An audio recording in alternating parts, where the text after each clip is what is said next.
Bismillahirrahmanirrahim. Assalamualaikum warahmatullahi wabarakatuh. Apa kabar Solihah semuanya? Semoga hari ini senantiasa dalam keadaan sehat walafiat ya. Nah, hari ini kita belajar dari rumah. Oke, setelah kemarin 2 hari kita sudah belajar di sekolah. Hari ini jadwal kita untuk study from home ya. Nah, selawat dan salam tak lupa tercurahkan kepada junjungan kita Nabi besar Muhammad Sallallahu Alaihi Wasallam. Allahumma sholli ala Muhammad wa ala ali Muhammad. Untuk teman-teman kita yang belum bisa masuk kemarin ya, berhalangan atau sakit, semoga segera diangkat penyakitnya oleh Allah Subhanahu wa taala dan bisa kembali sehat, dan hari ini kembali semangat untuk belajar menuntut ilmu. Oke? Nah, before we start our lesson today, let's say basmalah. Bismillahirrahmanirrahim. Dan kita berdoa meminta kemudahan supaya hari ini pembelajaran bisa berjalan dengan baik, bisa menerima materi pelajaran dengan baik ya. Ada berdoa. A'udzu billahi minasy syaithanir rajim. Bismillahirrahmanirrahim. Raditu billahi rabba wa bil islami dina wa bi Muhammadin nabiyyan wa rasula wa bil Qur'ani imama wa bil Ka'bati qiblah wa bil mu'minina ikhwana. Rabbi shrah li sadri wa yassir li amri wahlul 'uqdatam min lisani yafqahu qawli. Rabbi zidni ilma warzuqni fahma waj'alni minas sholihin. Amin ya rabbal alamin. Nah, Salihah, masih ingat materi kita yang 2 hari yang lalu waktu di sekolah? Ya, kemarin ya, tepatnya kemarin kita masuk ke tema 2. Sudah tema 2. Perlu saya sampaikan, nanti insya Allah di akhir September kita sudah masuk untuk penilaian tengah semester PTS ya, semester ganjilnya. Nah, untuk materinya kita sampai ke tema 3 ya. Ini kita baru masuk tema 2. Oke, tema 2 dengan judul selalu berhemat energi. Kemarin untuk pembelajaran IPA sudah belajar tentang energi ya. Nah, hari ini kita masuk ke mata pelajaran bahasa Indonesia. Tentang apa akan kita bahas hari ini? Anyone knows? Bahasa Indonesia selanjutnya kita akan mempelajari tentang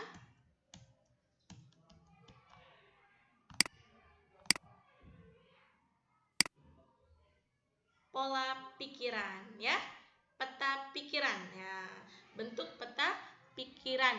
Nah, bagaimana cara mengolah informasi dalam bentuk peta pikiran? Mengolah informasi adalah mengolah sumber data berupa gambar atau teks menjadi sebuah informasi yang lebih jelas. Nah, salah satu cara mengolah informasi adalah dengan membuat peta pikiran atau nama kerennya in English mind mapping ya, mind map. Map itu peta, mind itu pikiran ya. Mind map. Siapa yang sudah pernah bikin? Nah, kita buat kotak-kotak, kita buat hiasan-hiasan, hampir mirip seperti Ustazah waktu menulis di papan tulis kemarin ya. Nah, setelah kita mengolah informasi, kita sudah mengambil data-data berupa gambar atau teks ya, menjadi sebuah informasi yang jelas. Kita bisa membuat peta pikirannya. Seperti apa bentuk peta pikirannya? Nah, contoh dalam gambar tentang minyak bumi. Nah, di sini proses pertambangan minyak bumi ya. Nah, di sini kemudian olahan minyak bumi itu digunakan sebagai bahan bakar untuk kendaraan. Nah, di sini kita lihat poin-poin penting dari bacaan sebuah teks tentang minyak bumi. Termasuk sumber daya alam yang terkandung di dalam perut bumi. Diperoleh melalui proses penambangan, persediaannya sangat terbatas, harus digunakan secara hemat dan tepat. Nah, masih ada gambar lagi nih. Nah, di sini masih tentang proses pertambangan minyak bumi ya. Bagaimana mana minyak bumi itu diambil ya. Nah, di sini di laut lepas ya. Nah, kemudian ada pom bensin di sini ya. Kita bisa gunakan sebagai bahan bakar.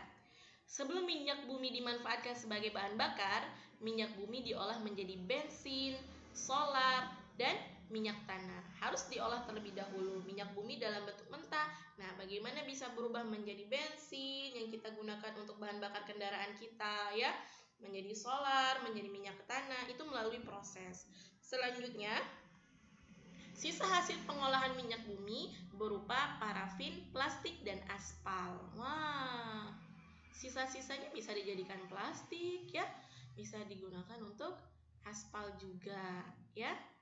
Nah, dari bacaan tersebut, dari gambar yang kita peroleh ya, nah kita bisa membuat peta pikirannya seperti ini. Tentang apa tadi bacaannya? Iya betul, tentang minyak bumi. Terus ada apa saja?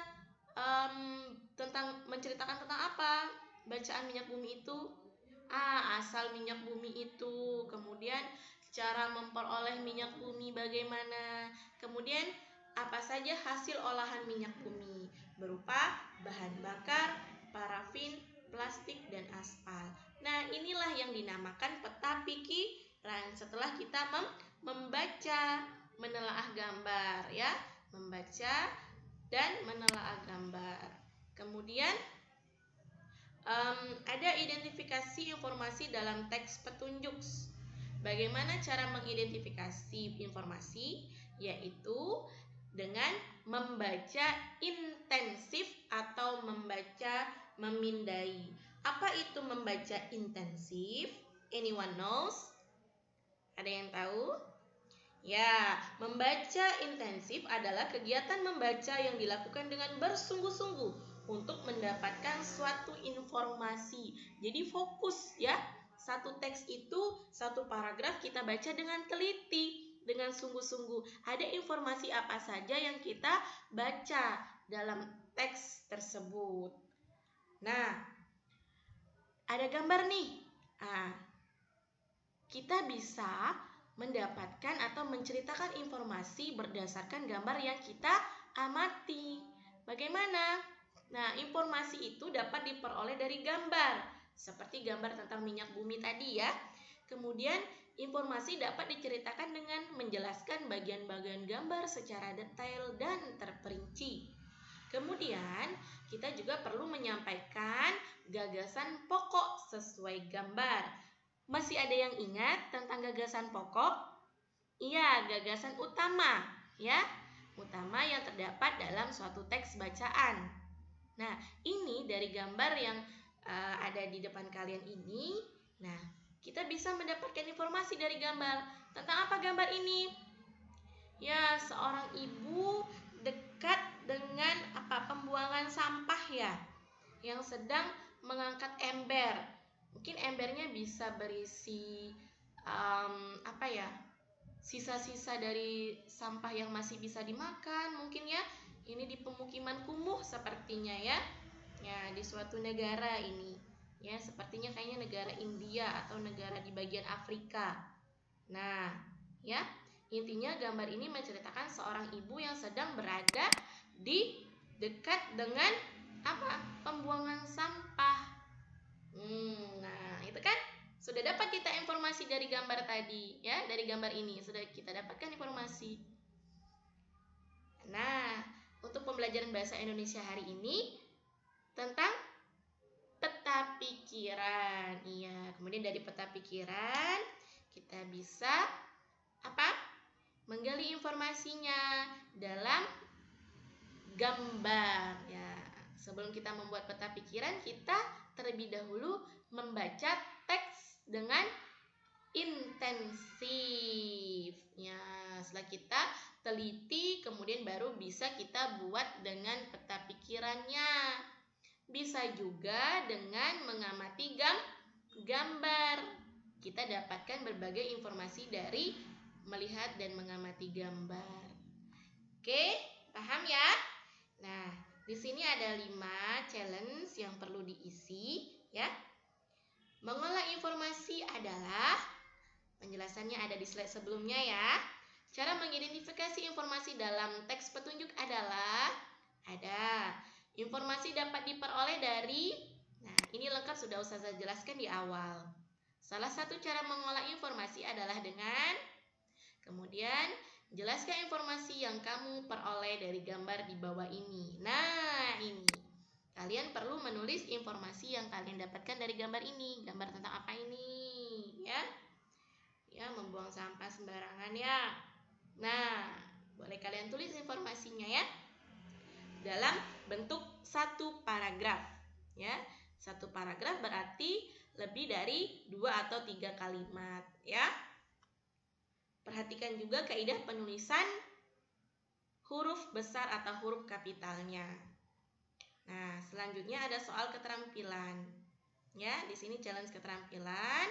Nah, dari satu paragraf ini kalian baca dengan intensif, ya, membaca intensif yaitu membaca dengan sungguh-sungguh.